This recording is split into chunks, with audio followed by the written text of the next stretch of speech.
السلام عليكم ورحمة الله وبركاته. أهلا بكم في حلقة جديدة من برنامج اللعيب على MBC مصر. حلقة مهمة النهاردة هنشوف فيها العديد من الأخبار والكواليس المهمة جدا. الدنيا ابتدت تلعلع النهاردة، في أخبار حلوة للزملكاوية، تابعونا، أخبار حلوة قوي. شوف العناوين الأول. تصريحات غالي تفجر الأزمات في الأهلي قبل الانتخابات. أهلا. مدرب الأهلي برتغالي ولا السويسري؟ سويسرا.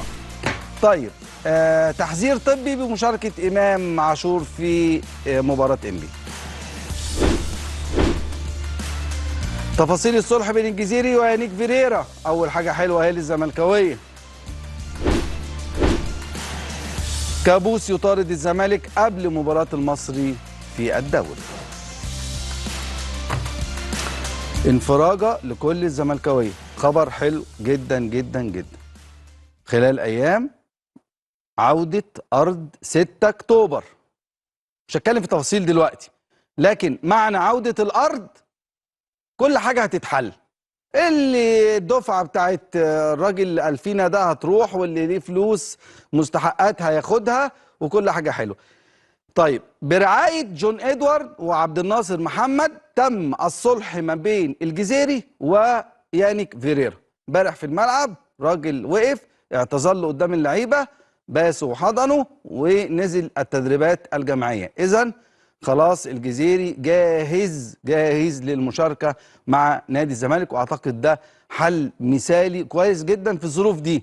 لما يرجع لك واحد من الأضلاع المهمة جدا والحلول المهمة جدا، فالله يكون في عون الزملكاويه من اللي بيشوفوه في الازمات الماديه، خاصه جون ادوارد والناس اللي معاه. طيب، نروح لرئيس نادي انبي اللي هيلاعب الاهلي، ايمن الشريعي، وبدون صفقات وبدون فلوس كتيره وصرف كتير، راجل ماشي زي الفل وبيكسب وعامل اداء رائع، هيلاعب الاهلي في مباراه اثبات الذات. إيه اللي هيحصل؟ اهلا بيك يا باشمهندس. مهيب، ازيك يا حبيبي؟ اخبارك ايه؟ اخبارك عامل ايه؟ كله زي الفل الحمد لله. وحشني طبعا. جدا. طبعا بتبقى خايف كده ومرعوب بقى، هتلاعب الاهلي. مش عارف يا مهيب، برضو يعني برضو دخلاتك برضو يا مهيب، برضو يعني بص الله، يا مهيب. هو في حد ما انا يخافش اقول من لك حاجه. الاهلي؟ الله. لا بص يا مهيب. اه. بص، الاهلي بطل ونادي كبير، وهنفضل عمرنا كله بنقول وجهة مصر الاولى النادي الاهلي. تمام. وده ما حدش يقدر يختلف عليه، بطل في كل المجالات، وافريقيا وبره وبطوله العالم، حاجه ما حصلتش. امم اما فيما يخص المنافسات، احنا بنكن له كل تقدير وباحترام ويبقى ليه حسابات، انما في الاخر امم احنا في منافسه 21 فريق في الدوري. كل واحد ليه ادواته، وكل واحد ليه اسلوبه في الاداره، وبنخش في مجال منافسه، كل واحد يعني بياخد حقوقه في المنافسه. شايفها عيب الخوف من الاهلي؟ طبعا مفيش حاجه بجد؟ اسمها كده. لا مفيش حاجه اسمها كده. لا يعني ده انت بتقدر فريق كبير لا، وسكواد التقدير، كبير. خلي بالك بص يا مهيب، امم في فرق كبير جدا ما بين تقدر المنافس اه. وتخاف من المنافس. امم لما تخاف من المنافس اكرم لك تطلع من المنافسه. يبقى انا اقول ان المهندس تقدير ايمن تقدير الشريعي ما تقدير بيخافش تقدير من الاهلي. لا، تقدير المنافس، اه. تقدير المنافس ده امر واجب على الكبير والصغير، ايوه. لان احنا الشغلانه نفسها كلنا بنقدر بعض. انما ما فيش حاجه اسمها في المنافسه خوف، امم لان المنافسه اصلا عباره عن ان انت بتعلي قدراتك، وبتعلي اهدافك، وبتعلي طموحاتك. والله رد فما فيش متوقع حد منك برضه. ما فيش حد ما بيعلي انت جامد برضه، مش ما فيش سهل حد انت بيعلي برضه. لا، ما فيش حد بيعلي طموحاته. ما فيش حد طموح بيخاف. امم الطموح دايما بيبقى جسور، وبيخش وبيشوف ويقبل الهزيمه، امم ويصلح اوضاعه علشان يحاول مره تانية عشان ربنا يكرمه بالانتصار. انا طيب. شايف دي رؤيتي كشغل يعني. طيب، مبسوط من فرقتك السنه دي؟ انا طول عمري مبسوط من فرقتي، امم السنه دي والسنه اللي فاتت والسنه اللي قبليها. يعني انا ما دام بتعمل اجراءاتك مظبوطه. بص يا مهيب، انا دايما بنتكلم في الشغل، النجاح مش شطاره. ايوه. لا، النجاح اجتهاد عمل واجتهاد. تعمل اللي عليك. مم. والكرة فيها جزء كبير جدا توفيق من ربنا. وتوفيق ربنا دايما بيبقى مقترن بالاجتهاد. معاك مدير فني محترم بصراحه، يعني حمزه الجمل حاجه محترمه. حمزه الجمل وحمص واحمد فتحي واحمد عبد جهاز فني رائع، واحمد عصام وخالد خليل. جهاز فني احنا بنتشرف بالشغل معاه، ودايما بنديهم الدعم على قد ما نقدر، وهم اصحاب القرار الاول والاخير في ال90 دقيقه. بالتوفيق دايما ايمن بيه، ودايما انبي عند الموعد، وفرقه كبيره، وزي ما قلت بقلل الفلوس والصرف بتعمل فرقه كبيره. باشمهندس ايمن الشريعي حبيبي يا مهيب، ربنا يخليك. بشكرك مهندس ايمن الشريعي رئيس نادي انبي على المداخله. والراجل صرح تصريح مهم جدا: انا ما بخافش من النادي الاهلي. ومين ما يخافش من النادي الاهلي؟ فرقه كبيره، فرقه محترمه، يعني الأول في أفريقيا. طيب فاصل ونرجع نستقبل ضيوفنا أسامة حسني، دويدار، شريف حازم. أهلا بكم مرة أخرى أعزائي المشاهدين. برحب بضيوف اللي مشرفينا ومنورينا كابتن أسامة حسني نجم النادي الأهلي ومنتخب مصر. أهلا بك كابتن أسامة. مساء الفل يا ابو. منور الدنيا. كل سنه طيب. جاهز؟ جاهزين على طول. راجع لك تاني ان شاء الله. بس الادوار ازاي؟ عامل ايه كده؟ عامل ايه؟ اخبارك ايه؟ منور الدنيا كلها. جاهز؟ انا على طول جاهز. طب اشمعنى جاهز دي ضحكت وانت يعني مش يعني جاهز دي ضحكت قوي؟ اولا الكابتن اسامه ده كابتني، وواحد من الناس اللي انا بحبها جدا على المستوى الشخصي، وجميل ومؤدب، وانا بحبه على المستوى الشخصي يعني. طيب ما تخليش الحلقه تبدا. لا مش هبدا، انت اللي بداتوها. شريف حازم اهلا بك يا شريف. حبيبي يا كابتن مهيب. جاهز يا شريف؟ جاهز. انت هنبدا منين يا شريف؟ بدودار. بيحبني قوي، خد بالك. لا ولا حلقه. ابدا يا كابتن اسامه حسني. لا سيبوا اسامه دلوقتي. طيب سيبوه، انا بحضر له. ماشي. طيب الصلح ما بين الجزيري ويانيك فيريرا كويس. دايما ببقى انا شايف ان اي مشكله بتحصل في اي فريق ده دور مدير الكوره.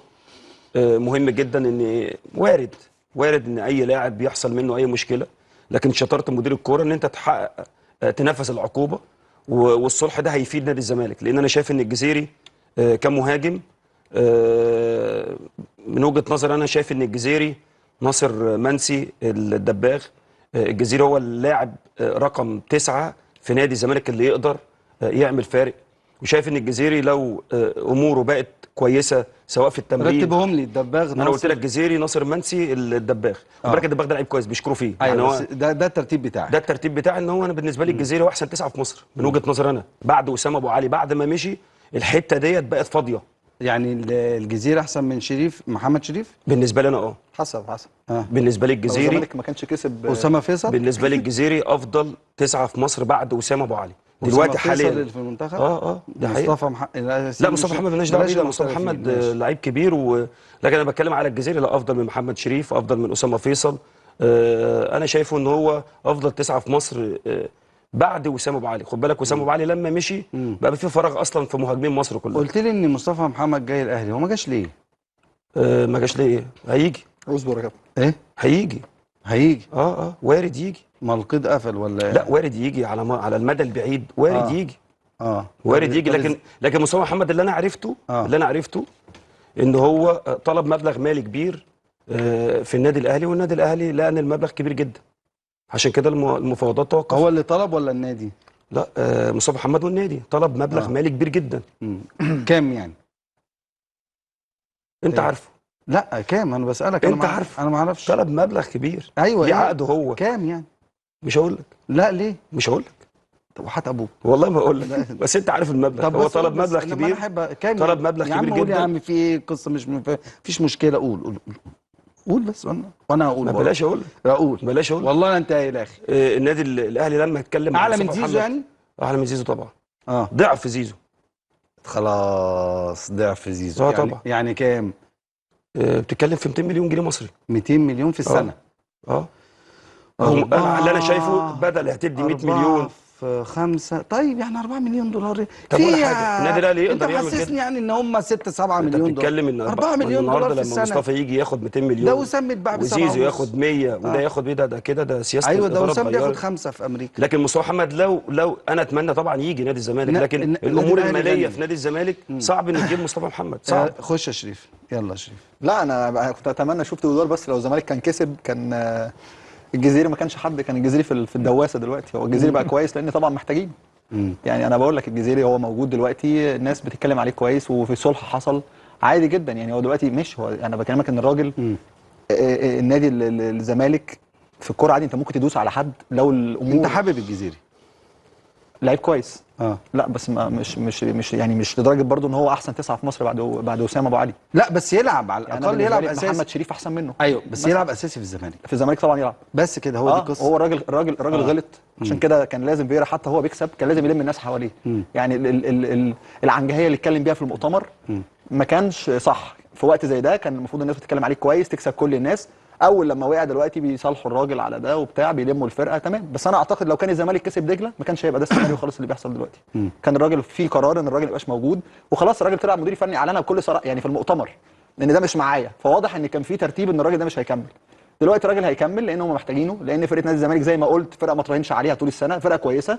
لكن لما تريزيجيه أيوة وزيزو يعني ايه ما تراهنش عليه؟ يعني الاهلي ملوش دلوقتي، تريزيجيه وزيزو ملوشين وبن شرقي والفرقه ملوشه، لكن مش هيلوشوا اكتر من كده. طبعا الكلام مش هيبقى على هواه، بس مفيش هو مشكله. بيصغر لك. ما لا انا عارف. عادي، لا عادي. انت زي هو ما كنا بيقول إن بنقول رفعت الحاجب هل انت تقدر تقول ان زيزو وتريزيجيه وبن شرقي وامام مش احسن لعيبه في مصر؟ لا احسن لعيبه في مصر. صح. هل تقدر تراهن ان هم بس هم يفضلوا متعطلين. هل تقدر انت تاكد او حد يقدر ياكد ان الناس دي هتلوش اكتر من 10 ماتشات؟ لا هيفوقوا. لا اكيد هيفوق.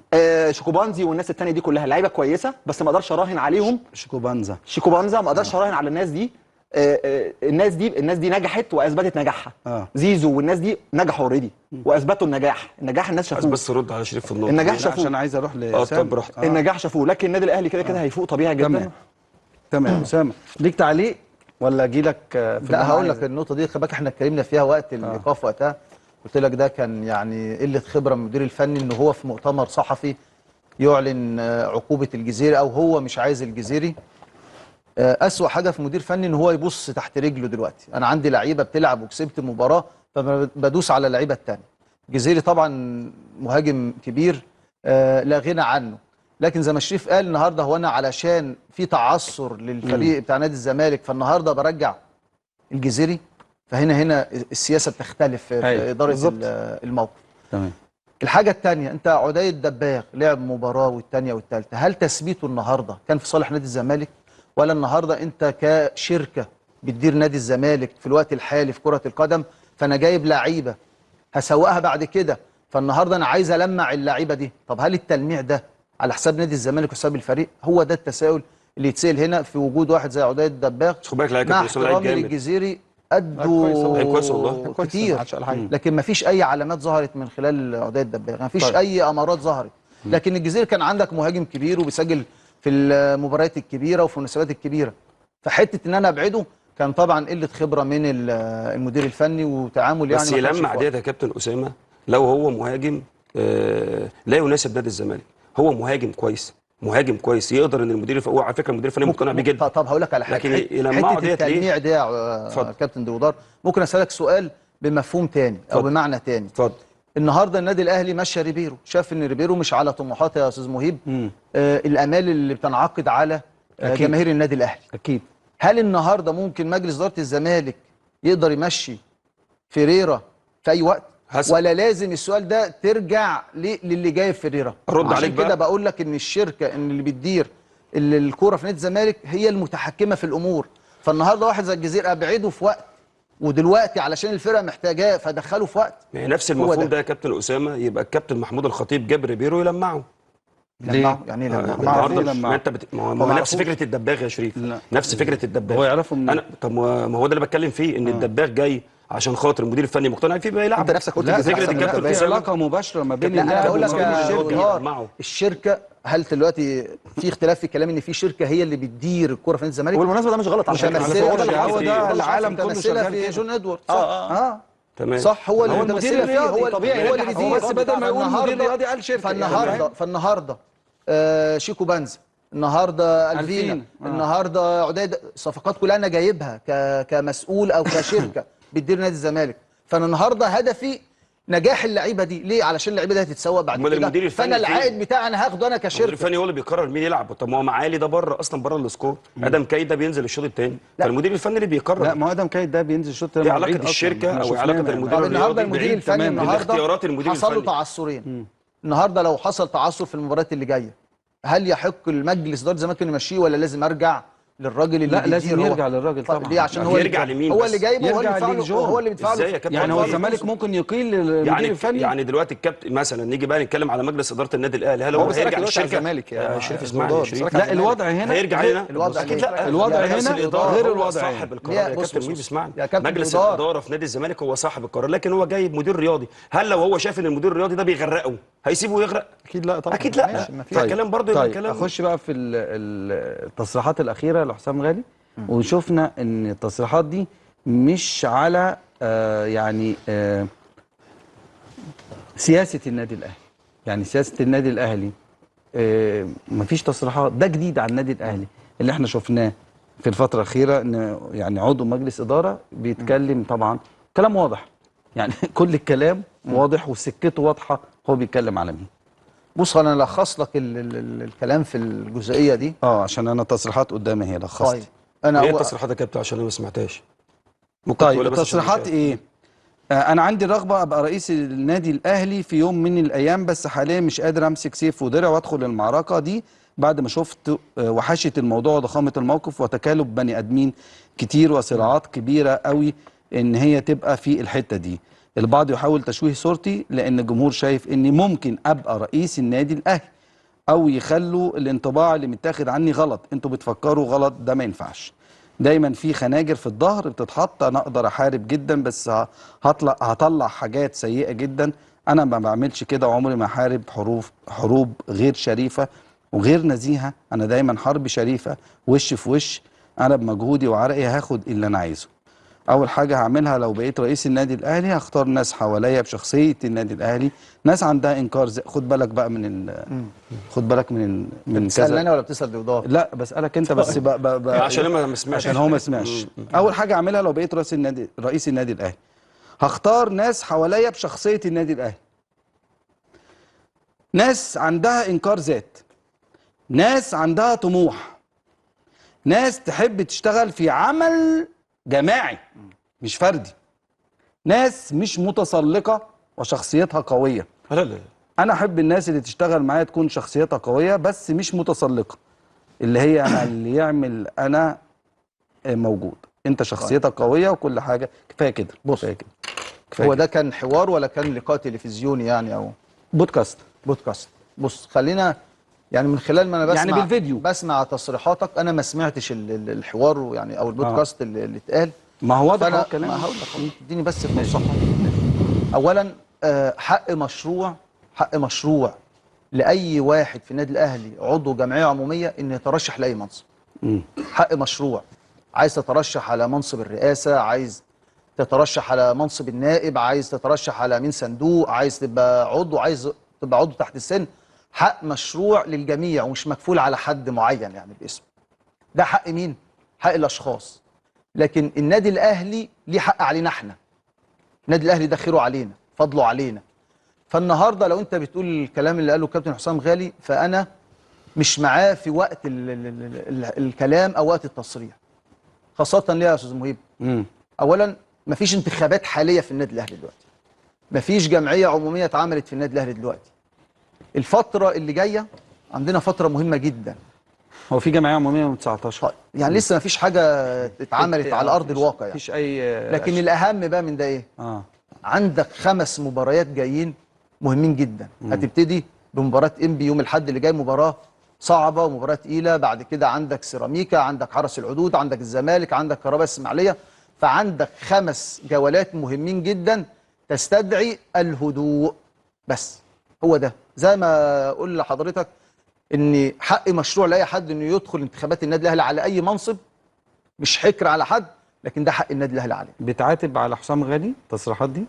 وقتها لا، مش معاه في التوقيت. ممكن يقول اللي هو عايزه، لكن التوقيت نفسه لا مش يعني غير موفق في التوقيت نفسه في هذا الوقت، خاصة ان احنا عندنا مباريات مهمة وعندنا مباريات حاسمة في بطولة الدوري.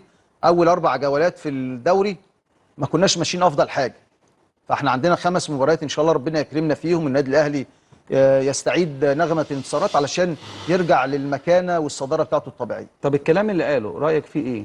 هل بيقصد بيه حد بعينه؟ لا ده ممكن بقى تسأل فيه الكابتن حسام غالي. ان انا بقول لك خلي بالك، انا بقرا تصريح غير ما اسمع الحوار نفسه.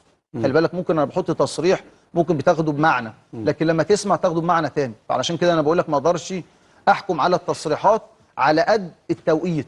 التوقيت يعني هو الغير هو مناسب. يعني هو مثلا في التصريحات قال لك لو بقيت رئيس نادي، لو بقيت رئيس نادي هجمع الناس طموح، حواليا، خلي بالك طموح لاي حد. هختار ناس بشخصيه النادي الاهلي، هختار ناس بشخصيه النادي الاهلي. طموح لاي حد، هل الناس اللي موجوده بس دلوقتي خلي مش بالك بشخصيه ده النادي طموح الاهلي؟ لاي حد انه يبقى على منصب الرئيس، لكن هي خلي بالك هي الامور مش بالكلام انك تبقى منصب رئيس النادي. اللي انا شفته من محمود الخطيب مع حفظ الالقاب، الكابتن محمود الخطيب ده يعني قامه وقيمه كبيره في خلال 8 سنين مهيب، في دورتين كان فيهم رئيس النادي الاهلي، وقبل كده كان نائب رئيس النادي الاهلي، وكان عضو تنفيذي، وكان عضو مجلس اداره. لا الامور مع الخطيب طيب يعني واخد الامور على عاتقه، واخد طبعا. يعني النادي الاهلي بالنسبه له امانه.